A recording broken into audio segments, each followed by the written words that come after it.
সিন্ধুছড়ি জোনের পক্ষ হতে বিভিন্ন প্রতিযোগিতায় বিজয়ীদের মাঝে পুরস্কার প্রদান করা হয়েছে। সমরে আমরা, শান্তিতে আমরা, সর্বত্র আমরা দেশের তরে, এই মূল মন্ত্রে দীক্ষিত হয়ে বাংলাদেশ সেনাবাহিনী সর্বদা দেশের জনগণের সেবায় নিয়োজিত রয়েছে এবং পার্বত্য অঞ্চলে শান্তি, সম্প্রীতি ও উন্নয়নের মূল মন্ত্রকে বুকে ধারণ করে নিরলসভাবে পরিশ্রম করে যাচ্ছে।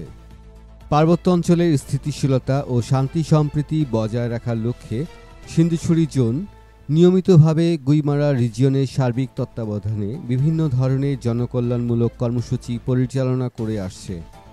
এরই ধারাবাহিকতায় গুইমারা এলাকার শিক্ষার্থীদের পড়ালেখার পাশাপাশি অন্যান্য বিষয় উৎসাহ প্রদানের জন্য গত নভেম্বর মাস জুড়ে গুইমারা কলেজে বিতর্ক প্রতিযোগিতা ও 25 নভেম্বর গুইমারা মডেল উচ্চ বিদ্যালয়ে গুইমারা উপজেলায় 9টি স্কুল হতে আগত কোমলমতি শিক্ষার্থীদের মধ্যে রচনা প্রতিযোগিতা ও শহীদ লেফটেন্যান্ট মুশফিক বিদ্যালয়ে চিত্রাঙ্কন প্রতিযোগিতার আয়োজন করা হয়। প্রতিযোগিতায় বিজয়ীদের মাঝে পুরস্কার বিতরণী অনুষ্ঠান পরিচালনা করা হয়। অনুষ্ঠানে প্রধান অতিথি হিসেবে উপস্থিত ছিলেন ব্রিগেডিয়ার জেনারেল রাইসুল ইসলাম। এছাড়া সিন্ধুছড়ি জোনের zone commander lieutenant colonel Syed Parvez Mostafa এবং গুইমারা রিজিয়ন ও জোনের অন্যান্য অফিসারবৃন্দ উপস্থিত ছিলেন।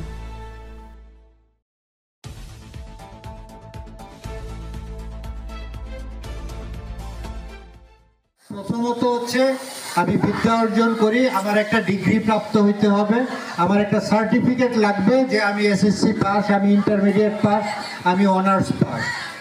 দ্বিতীয়ত মিথ্যাকে মিথ্যা বলতে শিখা, বিচার বুদ্ধির বহিঃপ্রকাশ নিজের মধ্যে আত্মস্থ করা এবং সঠিক কাজে নিজেকে পরিচালিত করা।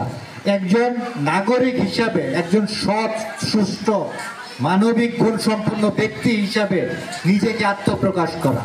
শুধু সার্টিফিকেট বা শুধু একটা পরীক্ষায় উত্তীর্ণ হওয়া আমার লেখাপড়ার মূল লক্ষ্য নয়।